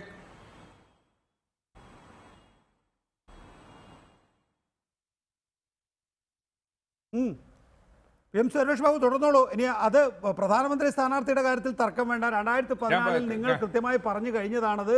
അതിൻ്റെ പിന്തുടർച്ച എന്നുള്ള നിലയിൽ മാത്രമാണ് 2019. കാരണം ഇത്തവണ BJP കയറി ഞങ്ങളുടെ പ്രധാനമന്ത്രി സ്ഥാനാർത്ഥി നരേന്ദ്രമോദിയാണെന്ന് പറഞ്ഞിട്ടില്ലല്ലോ, പറയേണ്ട കാര്യവുമില്ല. അതേ പ്രധാനമന്ത്രി തന്നെ തുടർച്ച ആവശ്യപ്പെട്ട് തെരഞ്ഞെടുപ്പിനെ നേരിടുന്നു.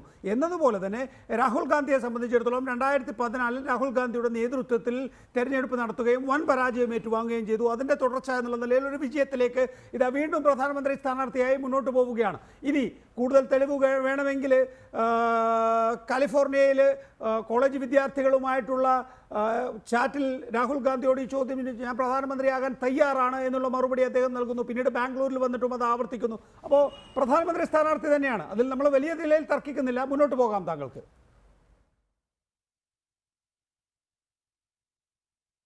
അല്ല, അതുകൊണ്ട് ഞാൻ പറഞ്ഞു വന്ന ഇത്രയേ ഉള്ളൂ.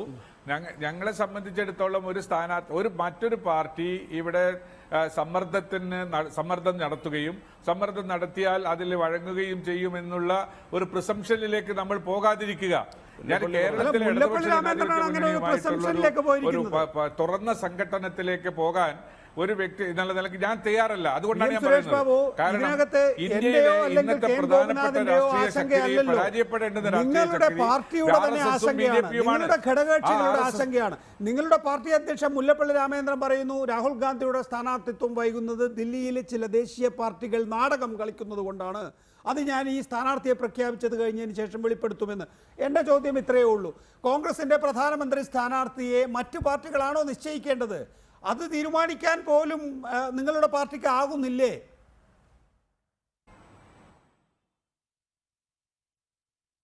അതല്ല, അങ്ങനെ ഞങ്ങൾ തന്നെയാണ് തീരുമാനിക്കുന്നത്. ശ്രീ മുല്ലപ്പള്ളി പറഞ്ഞതും അത് തന്നെയാണ്. എന്നിരുന്നാലും അദ്ദേഹത്തിന്റെ അറിവ് വെച്ച് മറ്റു ചില രാഷ്ട്രീയ പാർട്ടികൾ അവിടെ സമ്മർദ്ദമോ നാടകമോ കളിക്കുന്നുണ്ട് എന്ന യാഥാർത്ഥ്യം കൂടി ജനങ്ങളുടെ ശ്രദ്ധയിലേക്ക് അദ്ദേഹം കൊണ്ടുവന്നു എന്ന് മാത്രമേ ഉള്ളൂ. അതിന് ഞങ്ങൾ വഴങ്ങിയെന്നൊന്നും അദ്ദേഹം പറഞ്ഞിട്ടില്ലല്ലോ, അല്ലെങ്കിൽ വഴങ്ങാൻ പോകുന്നു എന്ന് പറഞ്ഞിട്ടില്ലല്ലോ. അത് ഇത്തരം ചില സംഭവങ്ങൾ അവിടെ നടക്കുന്നുണ്ട് എന്ന് അദ്ദേഹത്തിനുള്ള അറിവ് അദ്ദേഹം ജനങ്ങളുമായി പങ്കുവയ്ക്കുന്നു. പ്രസിഡന്റ് പറഞ്ഞിട്ടുള്ളത് വേറെന്തെങ്കിലും കാരണമുണ്ടെന്ന് അറിയില്ല. ഞാനത് പങ്കുവയ്ക്കാൻ എനിക്ക് ഇൻഫർമേഷൻ ഇല്ല. അല്ല, ഞാനൊരു കാര്യം ചോദിക്കട്ടെ സുരേഷ് ബാബു, യഥാർത്ഥത്തിൽ മുല്ലപ്പള്ളി പറഞ്ഞത് ശരിയോ തെറ്റോ എന്നുള്ളത് നിങ്ങളതിപ്പോൾ ഓൺ ചെയ്യുന്നില്ല. അത് ഞങ്ങളുടെ തന്നെ തീരുമാനമാണെന്ന് പറയുമ്പോഴും മുല്ലപ്പള്ളിയെ പോലെ ഒരാൾ അത് പറയുമ്പോൾ അങ്ങനെ ഒരു ആശങ്കയുണ്ട് പിന്നീട് പറയാമെന്ന് പറയുമ്പോൾ യഥാർത്ഥത്തിൽ കോൺഗ്രസ് പാർട്ടിയുടെ അഖിലേന്ത്യാ പ്രസിഡന്റായിട്ടുള്ള ശ്രീ രാഹുൽ ഗാന്ധിയെ നിങ്ങൾ അണ്ടർ എസ്റ്റിമേറ്റ് ചെയ്യുകയല്ലേ? നിങ്ങൾ വില കുറച്ച് കാണിക്കുകയല്ലേ സ്വന്തം പാർട്ടി നേതാവിനെ മറ്റാളുകൾ സ്വാധീനപ്പെടുത്തുന്നു എന്ന് പറയുമ്പോൾ? അങ്ങനെയൊന്നും കണക്കാക്കണ്ട. നമ്മൾ തമ്മിൽ ഒരു ആശയ സംഘടനത്തിന്റെ ഒരു വേദി ഇതല്ല. നമ്മൾ തമ്മിൽ ആശയ സംഘടനത്തിനുള്ള വേദി ഇതാക്കി മാറ്റുന്നതിനും സന്ദർഭവും ഇതല്ല എന്ന് വിശ്വസിക്കുന്ന ഒരു കോൺഗ്രസ്സുകാരനാണ് ഞാൻ. അതുകൊണ്ട് തന്നെയാണ് ഞാൻ അതിനെ ആ രൂപത്തിൽ നിങ്ങൾ എന്ത് മറുപടിയാണോ എന്നിൽ നിന്ന് പ്രതീക്ഷിക്കുന്നത് ആ മറുപടി പറയാതിരിക്കുന്നത്. അതുകൊണ്ട് തന്നെയാണ് ഞാൻ ഒറ്റ കാര്യം മാത്രമേ പറയാനുള്ളൂ. ഏതെങ്കിലും തരത്തിലുള്ള ഇൻഫർമേഷൻ ഒന്നാം തീയതി, 2-ാം തീയതി, 3-ാം തീയതി, 4-ാം തീയതി ഈ 4 ദിവസങ്ങൾ മാത്രമാണ്. ഇന്ന് കേരളത്തിലെ പ്രധാനപ്പെട്ട എല്ലാ സ്ഥാനാർത്ഥികളും നാമനിർദ്ദേശ പത്രിക സമർപ്പിച്ചു കഴിഞ്ഞിരിക്കുന്നു. ഇനി ബാക്കിയായവർ തിങ്കളാഴ്ച കൂടി ചിലപ്പോൾ നാമനിർദ്ദേശ പത്രിക സമർപ്പിക്കുമായിരിക്കും. നാളെ കൂടി മാത്രമാണ് ഇക്കാര്യത്തിലൊരു തീരുമാനം എടുക്കാൻ രാഹുൽ ഗാന്ധിയുടെ മുന്നിലുള്ളത്. അടുത്ത ആഴ്ചയിലേക്ക് അത് നീക്കിവെക്കാൻ കഴിയില്ല. നീക്കി വെക്കണമെങ്കിൽ വെക്കാം, അവസാന ദിവസവും വേണമെങ്കിൽ കൊടുക്കാം സാങ്കേതികമായി. പക്ഷേ ഈ അസ്വാരസ്യം കോൺഗ്രസിൻ്റെ പ്രമുഖ നേതാക്കൾ ഇന്നിപ്പോൾ മാധ്യമങ്ങളോട് സംസാരിച്ച KC വേണുഗോപാൽ അടക്കം മനസ്സിലാക്കുന്നു എന്നാണ് അദ്ദേഹത്തിൻ്റെ ശരീരഭാഷയിൽ നിന്ന് നമുക്ക് മനസ്സിലാക്കേണ്ടത്. അപ്പോൾ ഇക്കാര്യത്തിൽ നാളെയെങ്കിലും മിനിമം തീരുമാനം ഉണ്ടാകേണ്ടതുണ്ട് എന്നെ സംബന്ധിച്ചൊരു നിർബന്ധ ബുദ്ധി KPCC പുറപ്പെടുവിക്കേണ്ടതല്ലേ? ഇത് ഉത്തരേന്ത്യയിലെ ഏതെങ്കിലും സീറ്റല്ലല്ലോ. ഇത് ഏതാണ്ട് ആഴ്ചകൾക്ക് മുമ്പ് തന്നെ LDFന്റെ സ്ഥാനാർത്ഥിത്വം പൂർത്തിയായിട്ടുണ്ട്. അവരുടെ പ്രചരണത്തിന്റെ രീതിയൊക്കെ നിങ്ങൾക്ക് സാങ്കേതികമായി എത്രത്തോളം ആഴത്തിലുള്ളതാണ് എന്നുള്ളത് അറിയാവുന്നതാണ്. അപ്പോൾ ഇത് ബോധ്യപ്പെടുത്താൻ എന്തുകൊണ്ട് KPCCക്ക് കഴിയുന്നില്ല? പകരം നേരത്തെ ഗോപിനാഥ് ചൂണ്ടിക്കാണിച്ചതുപോലെ വലിയ നിസ്സഹായതയാണ് പ്രകടിപ്പിക്കുന്നത്. മറ്റ് രാഷ്ട്രീയ പാർട്ടികൾ വന്ന് ഞങ്ങളുടെ ദേശീയ അധ്യക്ഷൻ്റെ പ്രധാനമന്ത്രി സ്ഥാനാർത്ഥിയുടെ സീറ്റ് ഏതാണെന്ന് നിശ്ചയിക്കുന്ന രീതിയിൽ എന്നൊക്കെ പറയുമ്പോൾ ആ അസ്വസ്ഥത അവിടെ ഉണ്ട്. PM സുരേഷ് ബാബു,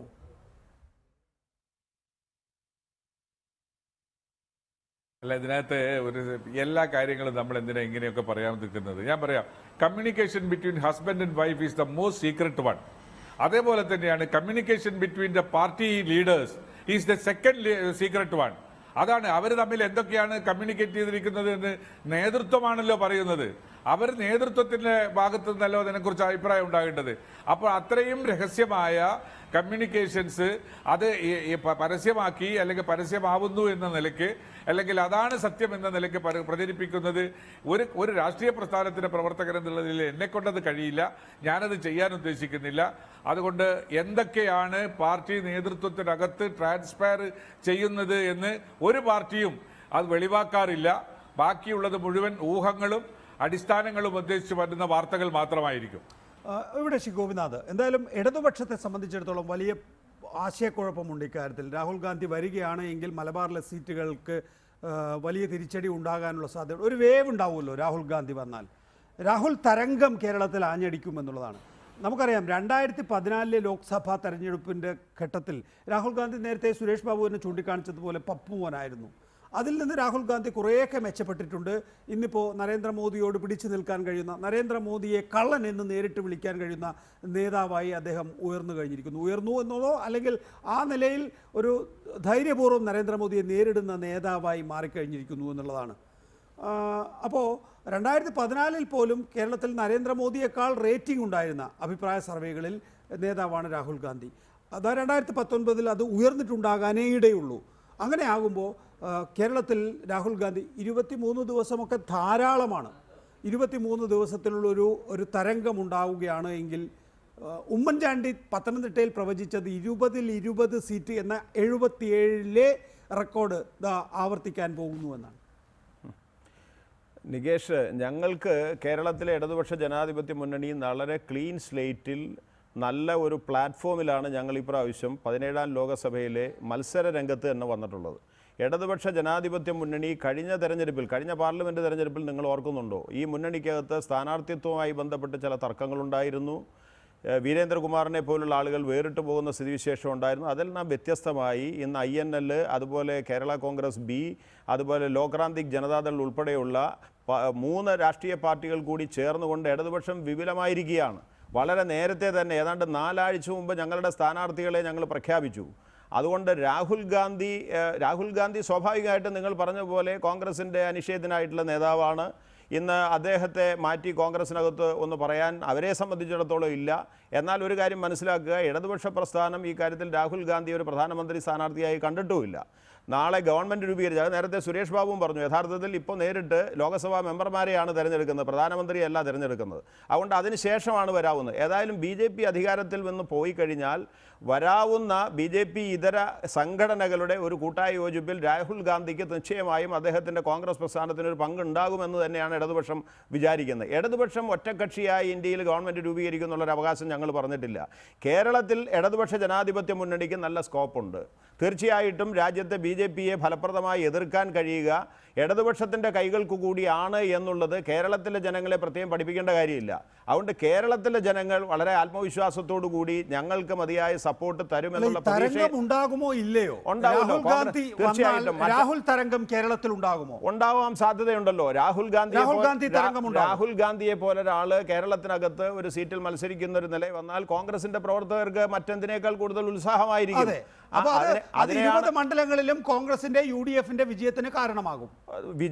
വിജയമൊന്നും എന്നാലും ഉണ്ടാവും എന്നൊന്നും ഞങ്ങൾ കണക്കാക്കുന്നില്ല. ഒരുപക്ഷെ രാഹുൽ ഗാന്ധി പോലും യഥാർത്ഥത്തിൽ അമേഠിയിൽ നിന്ന് പരാജയപ്പെട്ട് വയനാട് സേഫാണെന്ന് പറയുമ്പോൾ ചിലപ്പോൾ അപകടം പറ്റാം.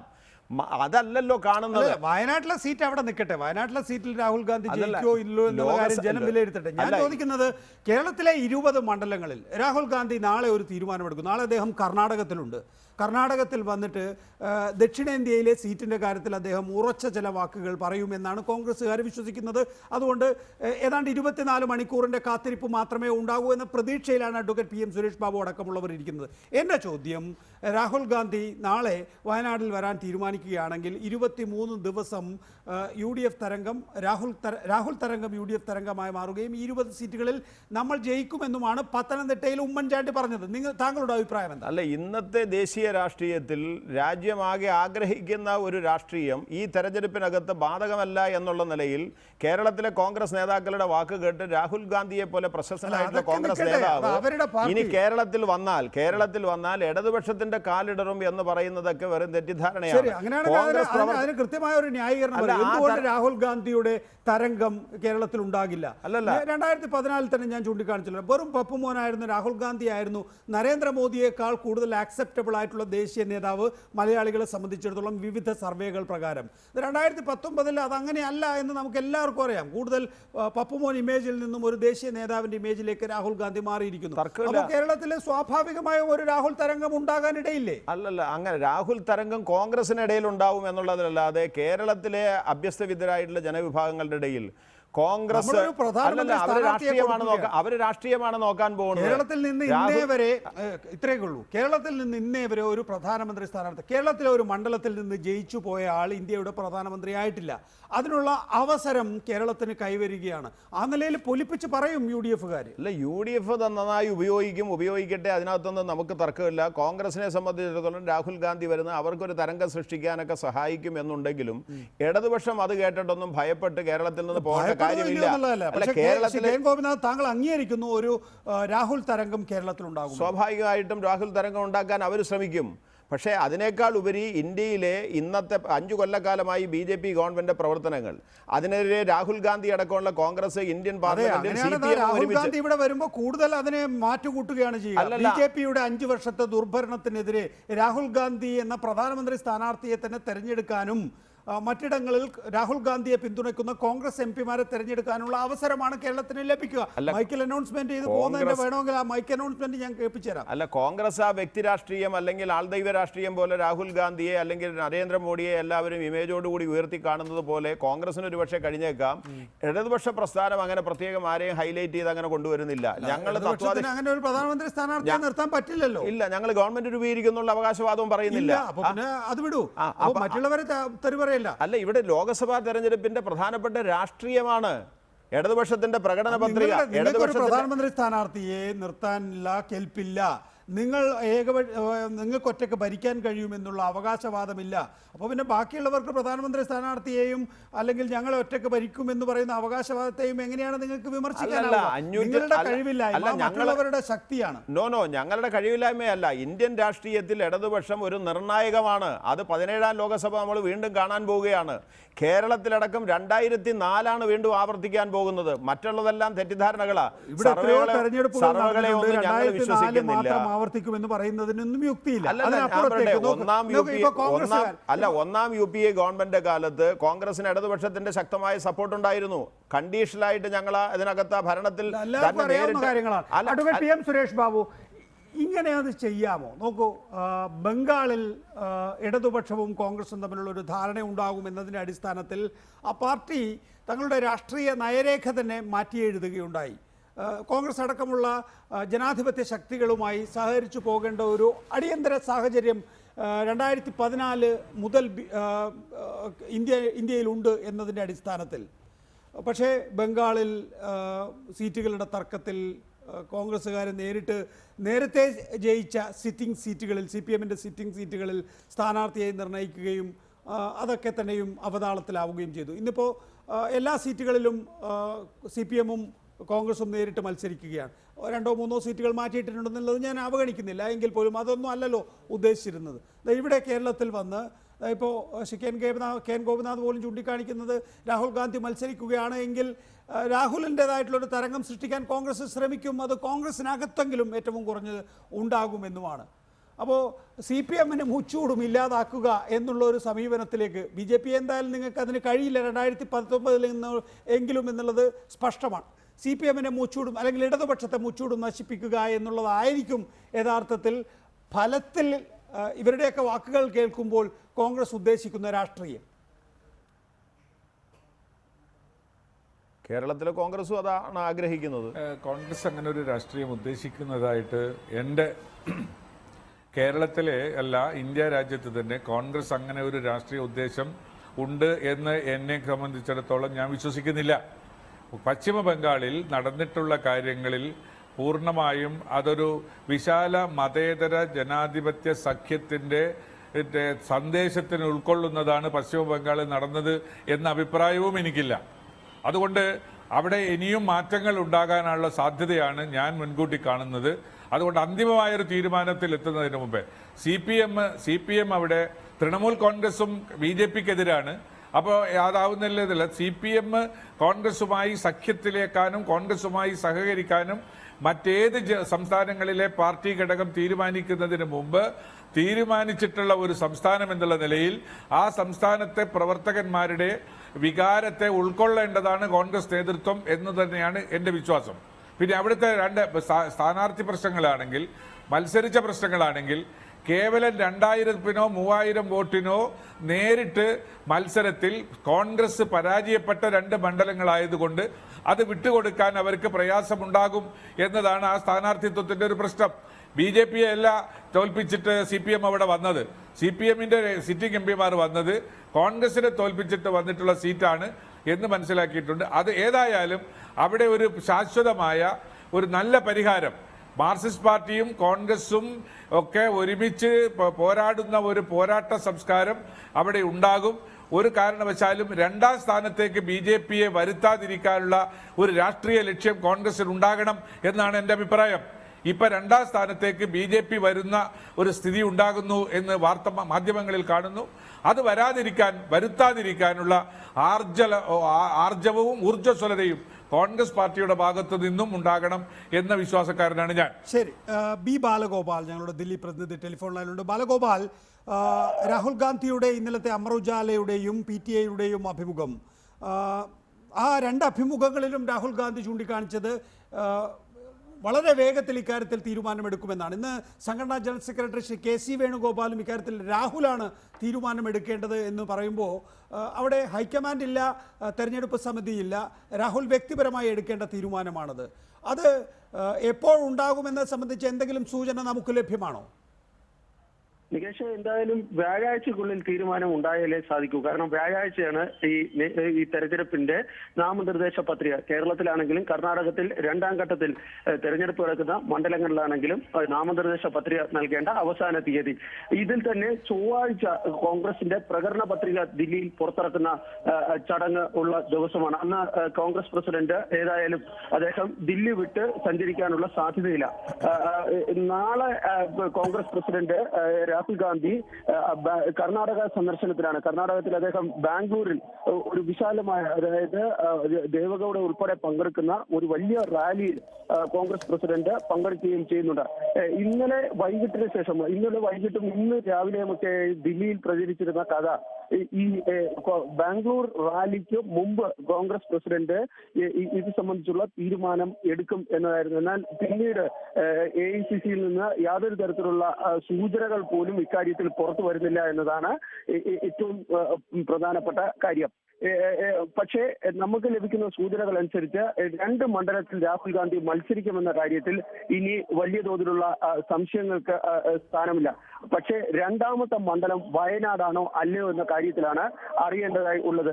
എന്തുകൊണ്ട് ഈ പ്രഖ്യാപനം വൈകുന്നു എന്നതിനെ സംബന്ധിച്ചും ചില തിയറികൾ അല്ലെങ്കിൽ ചില അഭ്യൂഹങ്ങൾ പ്രചരിക്കുന്നുണ്ട്. ഒന്ന്, നേരത്തെ പ്രഖ്യാപിക്കുകയാണെങ്കിൽ BJP അവരുടെ ഏതെങ്കിലും സ്റ്റാർ സ്ഥാനാർത്ഥികളെ, അതായത് രാഹുൽ ഗാന്ധിക്കെതിരെ ശക്തമായ പ്രചാരണം നടത്താൻ അല്ലെങ്കിൽ മത്സരം കാഴ്ചവെക്കാൻ സാധിക്കുന്ന ആരെങ്കിലും ഫീൽഡ് ചെയ്യാനുള്ള സാധ്യതയുണ്ട്. അതുകൊണ്ടാണ് ഇത് അവസാന നിമിഷത്തേക്ക് ഈ തീരുമാനം നീണ്ടുപോകുന്നതെന്നാണ് ലഭിക്കുന്ന വിവരം. പക്ഷേ വടകര മണ്ഡലത്തിലെ സ്ഥാനാർത്ഥിയായ K മുരളീധരന് അദ്ദേഹം തിങ്കളാഴ്ച ഈ പത്രികാ സമർപ്പണത്തിന് അദ്ദേഹത്തിന് ജ്യോതിഷപരമായ കാരണങ്ങളാലും മറ്റും തിങ്കളാഴ്ച ഫയൽ ചെയ്യണമെന്ന ഒരു ആഗ്രഹം കോൺഗ്രസ് ഹൈക്കമാൻഡിനെ അറിയിച്ചിട്ടുണ്ട് എന്നും സ്ഥിരീകരിക്കാത്ത വാർത്തകൾ പുറത്തു വരുന്നുണ്ട്.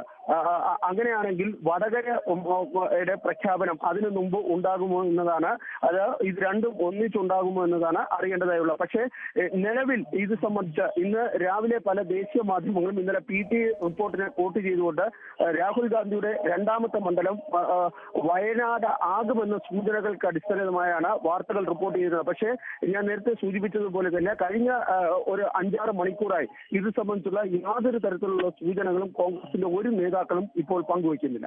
വയനാട് ശരിയാണ്. ഈ നിലയിൽ രാഹുൽ ഗാന്ധി ഒരു തീരുമാനം എടുക്കാൻ വേണ്ടി മനസ്സിലിട്ട് അതിങ്ങനെ പരിശോധിച്ചുകൊണ്ടിരിക്കുകയാണ് എന്ന് വിചാരിക്കാം. വയനാടിനോടൊപ്പം പരിഗണിക്കേണ്ട സാഹചര്യം എന്താണ് വടകരയുടെ കാര്യത്തിൽ? വടകര സീറ്റ് ഈ പറയുന്ന 302, 305 സ്ഥാനാർത്ഥികളെ ഇതിനകം പ്രഖ്യാപിച്ചു കഴിഞ്ഞു. ആ സ്ഥാനാർത്ഥികളുടെ കൂട്ടത്തിൽ എന്തുകൊണ്ട് വടകര വരുന്നില്ല? തീർച്ചയായിട്ടും അത് തന്നെയാണ്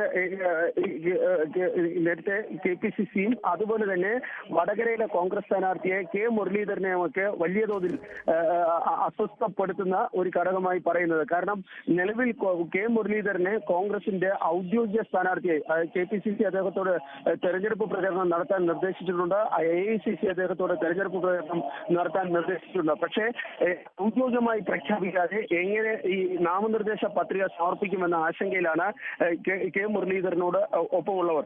ഈ വടകര മാത്രമായി ഇന്ന് രാത്രിയോ അല്ലെങ്കിൽ നാളെയോ പ്രഖ്യാപിക്കാനുള്ള സാധ്യതയും തള്ളിക്കളയാനായില്ല. അങ്ങനെ വരികയാണെങ്കിൽ ഒരു കാര്യം ഏറെക്കുറെ ഉറപ്പാവും. കാരണം രാഹുൽ ഗാന്ധിക്ക് വേണ്ടി തന്നെയാണ് വയനാട് ഒഴിച്ചിട്ടിരിക്കുന്നത് എന്ന കാര്യത്തിൽ പിന്നീട് വലിയ തർക്കങ്ങൾക്കോ അല്ലെങ്കിൽ വലിയ ഊഹാപോഹങ്ങൾക്കോ ഒന്നും സ്ഥാനം ഉണ്ടാകാതെ വരും.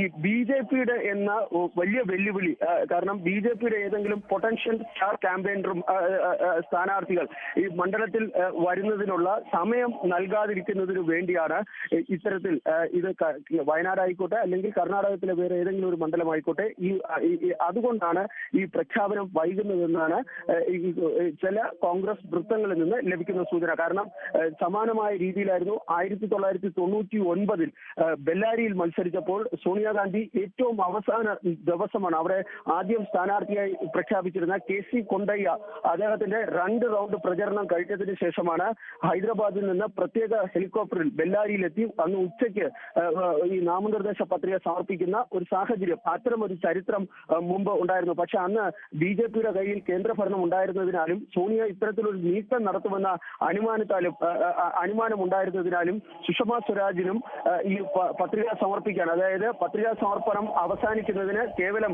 അരമണിക്കൂർ മുമ്പായിരുന്നു 1999 ബെല്ലാരിയിൽ സുഷമ സ്വരാജ് ഈ നാമനിർദ്ദേശ പത്രിക സമർപ്പിച്ചത്. അതുപോലെ ഒരു പക്ഷേ ഏപ്രിൽ 3 രാഹുൽ ഗാന്ധിക്ക് ഈ മണ്ഡലത്തിൽ വന്ന് ഈ പത്രികാ സമർപ്പണം, അത് കേരളത്തിലായിക്കോട്ടെ അല്ലെങ്കിൽ കർണാടകത്തിലായിക്കോട്ടെ അല്ലെങ്കിൽ വൈകിയ വേളയിൽ ഈ തമിഴ്നാട്ടിലെ കന്യാകുമാരി മണ്ഡലത്തെ സംബന്ധിച്ചും ചില വാർത്തകൾ പ്രചരിക്കുന്നുണ്ട്. പക്ഷെ ഇതൊന്നും നമുക്ക് സ്ഥിരീകരണമല്ല. പക്ഷെ അത് ഒക്കെ ആണെങ്കിൽ കൂടിയും ഈ അവസാന നിമിഷമായിരിക്കും രാഹുലിന്റെ ഭാഗത്ത് നിന്ന് ഒരു നീക്കം ഉണ്ടാകാനുള്ള സാധ്യത. ബാലഗോപാൽ, അവസാനമായി ഈ BJPയുടെ ആലയിൽ ഒരുങ്ങുന്ന ആയുധങ്ങൾ എന്തൊക്കെയാണ് എന്നെ സംബന്ധിച്ച് എന്തെങ്കിലും സൂചന നമുക്ക് ലഭ്യമാണോ? ഇന്നിപ്പോൾ ഓരോ കാര്യത്തിനും കൃത്യമായി അതിൻ്റെതായിട്ടുള്ള ചിട്ടവട്ടങ്ങൾ പാലിക്കുന്ന പാർട്ടിയാണ് BJP. ഇന്നിപ്പോൾ അമിത്ഷാ ഗാന്ധിനഗറിൽ സ്ഥാനാർത്ഥിയായിരുന്നപ്പോൾ സാധാരണ ഒരു സ്ഥാനാർത്ഥിയെ പോലെ പോയി നോമിനേഷൻ കൊടുക്കുകയല്ല ചെയ്തിട്ടുള്ളത്. അരുൺ ജെയ്റ്റ്ലി, രാജ്നാഥ് സിംഗ്, ഉദ്ധവ് ഠാക്കറെ തന്നെ പറഞ്ഞു ഞാൻ ഇവിടെ എങ്ങനെ എത്തി എന്ന ആളുകൾ ഒരുപക്ഷെ അതിശയിക്കുന്നുണ്ടാകും. എന്നിട്ട് അദ്ദേഹത്തിൻ്റെ രാഷ്ട്രീയമായിട്ടുള്ള വിശദീകരണവും അതിന്. അപ്പോൾ ഞാൻ നരേന്ദ്രമോദി കഴിഞ്ഞാൽ രണ്ടാമത്തെ പ്രമുഖനായ നേതാവാണ് BJPയിലെ എന്നത് സംബന്ധിച്ച് കൃത്യമായ പ്രഖ്യാപനം നടത്തിക്കൊണ്ടുള്ള ഒരു നാമനിർദ്ദേശ പത്രിക സമർപ്പണമാണ് ഇന്ന് അമിത്ഷായുടെ ഗാന്ധിനഗറിലെ ആ ചടങ്ങ് പൂർത്തിയായിട്ടുള്ളത്. അപ്പോൾ BJPയെ സംബന്ധിച്ചിടത്തോളം രാഹുൽ ഗാന്ധി കേരളത്തിലെ ഒരു സേഫ് സീറ്റിൽ വന്ന് മത്സരിക്കുന്നു എന്ന് പറയുമ്പോൾ അതിനെ അങ്ങനെ വിട്ടുകളയാൻ അവരെന്തായാലും തീരുമാനിക്കില്ല എന്നുള്ളത് അവരുടെ ഈ ഒരു രാഷ്ട്രീയം കാണുമ്പോഴെല്ലാം നമുക്ക് മനസ്സിലാവും. അങ്ങനെയാണെങ്കിൽ ഒരു പ്രമുഖനോ പ്രമുഖയോ ആയിട്ടുള്ള സ്ഥാനാർത്ഥി ഉണ്ടാകേണ്ടതുണ്ട്. ആ മത്സരത്തിന് കൃത്യമായ രാഷ്ട്രീയ ചിത്രം കൊടുക്കേണ്ടതുണ്ട്. കാരണം രാഹുൽ ഗാന്ധി കഴിഞ്ഞ ദിവസം അതിൻ്റെ പിന്നിലെ രാഷ്ട്രീയം എന്താണ്, ദക്ഷിണേന്ത്യയിൽ മത്സരിക്കുന്നതിൻ്റെ രാഷ്ട്രീയം എന്താണ് എന്ന് കൃത്യമായി ഈ അഭിമുഖങ്ങളിൽ പറഞ്ഞിട്ടുണ്ടല്ലോ. അപ്പോൾ അതിന് എതിരായിട്ടുള്ള ശക്തമായ രാഷ്ട്രീയ വാദങ്ങൾ ഉയർത്തിക്കൊണ്ട് ശക്തനായ എതിരാളിയെ നിർത്തിക്കൊണ്ട് BJP മുന്നോട്ട് വരും എന്നുള്ള കാര്യത്തിൽ തർക്കമില്ലല്ലോ. ആയുധങ്ങൾ എന്തൊക്കെ ഒരുങ്ങുന്നു BJP ക്യാമ്പിൽ? തീർച്ചയായും നികേഷ് സൂചിപ്പിച്ചതുപോലെ തന്നെ BJPക്കും വ്യക്തമായ ഒരു പ്ലാൻ B അല്ലെങ്കിൽ പ്ലാൻ A ഈ വിഷയത്തിൽ ഉണ്ടാകുമെന്ന കാര്യത്തിൽ യാതൊരു തർക്കവുമില്ല. രാഹുൽ ഗാന്ധിയുടെ സ്ഥാനാർത്ഥിത്വത്തെ സംബന്ധിച്ച് ഇത്രയധികം പ്രതികരണങ്ങൾ ഉണ്ടായതിനു ശേഷവും വാർത്തകൾ വന്നതിന് ശേഷവും BJP ക്യാമ്പിൽ നിന്ന് യാതൊരു തരത്തിലുള്ള പ്രതികരണവും ഇതുവരെയും ആരും തന്നെ, അല്ലെങ്കിൽ ഒരു അപവാദം എന്ന് പറയാൻ ഉള്ളത് സ്മൃതി ഇറാനിയാണ്. ഭാഗ് രാഹുൽ ഭാഗ് എന്ന് പറഞ്ഞ ട്വീറ്റിലൂടെ ഈ വയനാടൻ രാഹുലിന്റെ സ്ഥാനാർത്ഥിത്വത്തെ സംബന്ധിച്ചുള്ള ഒരു അഭിപ്രായ പ്രകടനം നടത്തിയത് ഒഴിച്ചാൽ BJP ക്യാമ്പിൽ നിന്ന് വളരെ കോൺസ്പീഷ്യസ് ആയ ഒരു മൗനം, അതായത് വളരെ ദുരൂഹമായ ഒരു മൗനം അവിടെ ഉണ്ടായിട്ട് ആണ് നടക്കുന്നത്. പക്ഷേ അവര് ഈ പല BJP നേതാക്കളും രാഹുൽ ഗാന്ധി ഇന്ത്യയിൽ എവിടെ മത്സരിച്ചാലും അവിടെ ശക്തമായ മത്സരം നൽകുമെന്ന സൂചനകൾ തന്നെ നൽകുകയും ചെയ്തിട്ടുണ്ട്. 1999 സുഷമ സ്വരാജ് ആയിരുന്നു ഈ രാഹുൽ ഗാന്ധിക്കെതിരെ മത്സരിക്കാൻ വേണ്ടി സോണിയാഗാന്ധിക്കെതിരെ മത്സരിക്കാൻ ബെല്ലാരിയിൽ എത്തിയതെങ്കിൽ 2019 ഈ മണ്ഡലത്തിന്റെ അടിസ്ഥാനത്തിലായിരിക്കും രാഹുലിനെതിരായുള്ള സ്ഥാനാർത്ഥികളെ സംബന്ധിച്ച് പറഞ്ഞു കേൾക്കുന്നത്. അതിൽ ഏറ്റവും പ്രധാനമായും കേൾക്കുന്ന പേര് പ്രതിരോധ മന്ത്രി നിർമ്മല സീതാരാമന്റെ പേരാണ്. നിലവിൽ രാജ്യസഭാ അംഗമാണ് എന്നും മാത്രമല്ല ദക്ഷിണേന്ത്യയിലെ 3 ഭാഷകൾ അനായാസേന കൈകാര്യം ചെയ്യാൻ കഴിയുന്ന വ്യക്തിയാണ്. വളരെ പവർഫുള്ളായ പ്രാസംഗികയാണ്. ഈ നിർമ്മല സീതാരാമനും കഴിഞ്ഞ കുറച്ച് ദിവസങ്ങളായി ദക്ഷിണേന്ത്യൻ കേന്ദ്രീകരിച്ചുള്ള പ്രവർത്തനങ്ങളാണ് പ്രധാനമായും നടത്തുന്നത്. കാരണം ആന്ധ്രാപ്രദേശിലായിരുന്നു ഈ BJPയുടെ പ്രധാനപ്പെട്ട റാലികളിൽ പലരും അവർ പങ്കെടുത്തത്. കർണാടകത്തിൽ അവർ പങ്കെടുക്കുകയുണ്ടായി. തിരുവനന്തപുരത്തെത്തി കുമ്മനം രാജശേഖരന്റെ തെരഞ്ഞെടുപ്പ് റാലിയിലും മറ്റും പങ്കെടുക്കുകയുണ്ടായി. മറ്റ് 2 പേരുകൾ കേൾക്കുന്നത്, ഒന്ന് ഷാസിയ ഇൽമി എന്ന പഴയ ആം ആദ്മി പാർട്ടി നേതാവിന്റെ പേരാണ്. ഇപ്പോൾ ഇതിൽ അതായത് BJPയിൽ ചേർന്ന ഷാസിയ ഇൽമിയുടെ പേരും പറഞ്ഞു കേൾക്കുന്നത്. കാരണം വയനാട് ഒരു മുസ്ലിം ഭൂരിപക്ഷ അല്ലെങ്കിൽ ന്യൂനപക്ഷ ഭൂരിപക്ഷ മണ്ഡലമാണ്. അവിടെ അത്തരത്തിൽ ഒരു വളരെ ഡൈനാമിക് ആയ മുസ്ലിം സമുദായത്തിൽ നിന്ന് തന്നെയുള്ള ആരെങ്കിലും സ്ഥാനാർത്ഥിയാക്കുന്നതിനെ സംബന്ധിച്ചുള്ള ചർച്ചകളും നടക്കുന്നതായി കേൾക്കുന്നുണ്ട്. പക്ഷേ ഇതൊന്നും BJP ഇത്രത്തോളം പറയുമ്പോൾ പോലും രാഹുലിന്റെ വയനാടിൻ സ്ഥാനാർത്ഥിത്വത്തെ സംബന്ധിച്ച് ഔദ്യോഗികമായി ആ പാർട്ടിയിൽ നിന്ന് ഇതുവരെയും ഒരു തരത്തിലുള്ള പ്രതികരണവും ഉണ്ടായിട്ടില്ല എന്നതും വളരെ ശ്രദ്ധേയമായ കാര്യമാണ്. ഏതായാലും രാഹുലിന് അനായാസേന വയനാട്ടിൽ എത്രത്തോളം ഒരു മത്സരം BJPക്ക് വെല്ലുവിളി നൽകാൻ കഴിയുമെന്ന കാര്യം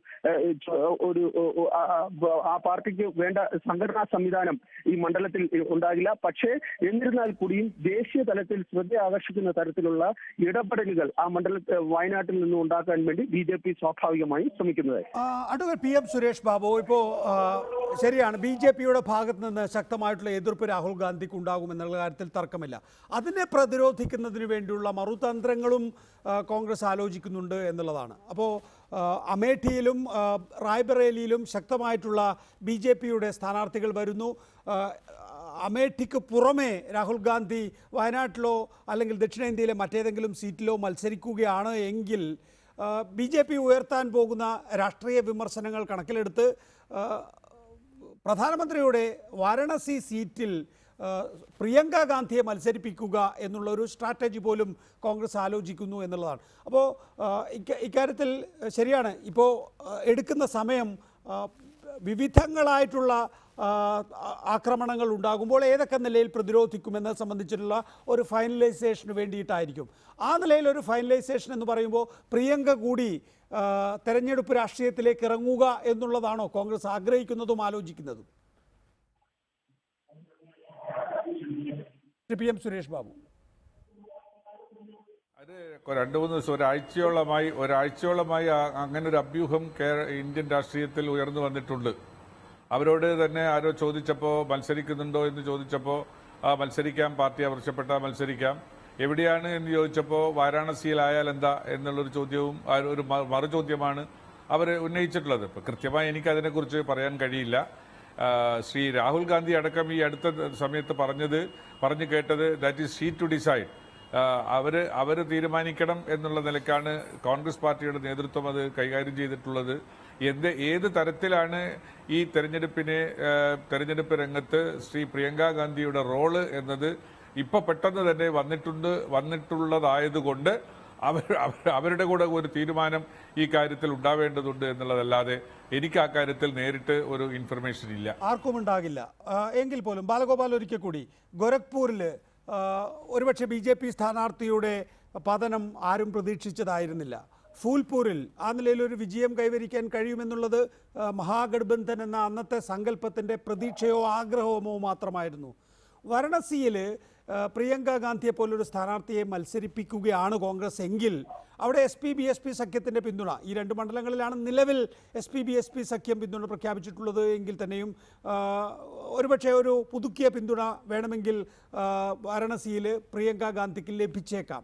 അങ്ങനെയാണെങ്കിൽ ശക്തമായിട്ടുള്ള മത്സരം കാഴ്ചവെക്കാനാകുമെന്നുള്ള തോന്നൽ കോൺഗ്രസിനുണ്ടോ? ആ നിലയിലുള്ള ഒരു ആലോചന യാഥാർത്ഥ്യമാണോ?